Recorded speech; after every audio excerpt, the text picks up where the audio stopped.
Russian President Vladimir Putin and North Korea's Kim Jong Un just signed this paper in Pyongyang. They are pledging to help each other if their countries are attacked. And you can see Putin's greeting there in Pyongyang over the last day or so, met with thousands of cheering fans and signs that say "Welcome Putin."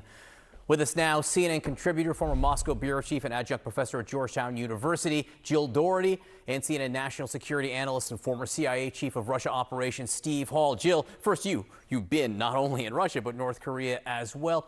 What's important here, this document, the language in the agreement, or more of the show surrounding it? Vladimir Putin and Kim Jong Un trying to show they could not possibly be closer. I think it's both. There's no question. I mean, we have to look at the fine print.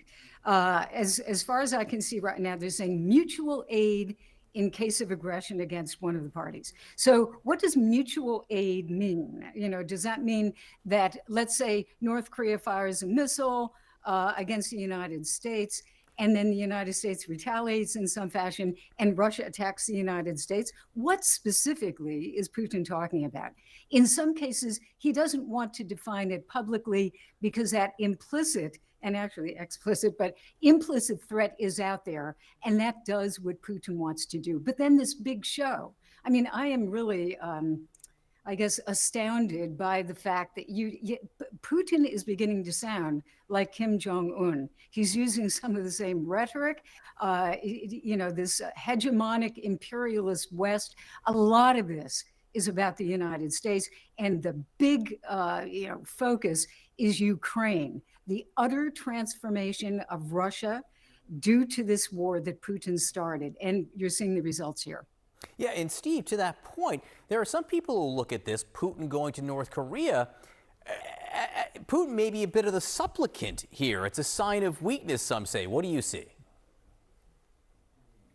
I share Jill's, complete astonishment that we've gotten to the point now where a former superpower like Russia, used to be a huge, geopolitical issue when it was the Soviet Union, is actually now looks much more similar to North Korea than it does, say, to China, which is actually a world power these days with the size of its economy and its long-term interests. So yeah, going hat in hand to the North Koreans so that they can get better weaponry to try to fight this war that they've started with Ukraine is indeed amazing. The other thing that's amazing is that both of these countries say that they've signed this agreement out of self-defense. So I mean, last time I checked, when has either North Korea or Russia been attacked? It's actually been, certainly in the case of Russia, the other way around, where they've been attacking their neighbors, whether it's Ukraine or whether it's Georgia in the past or any other of the military action. So it is a bit rich that both of them are saying we're so concerned about our defensive posture that we have to have some sort of treaty. It's really interesting.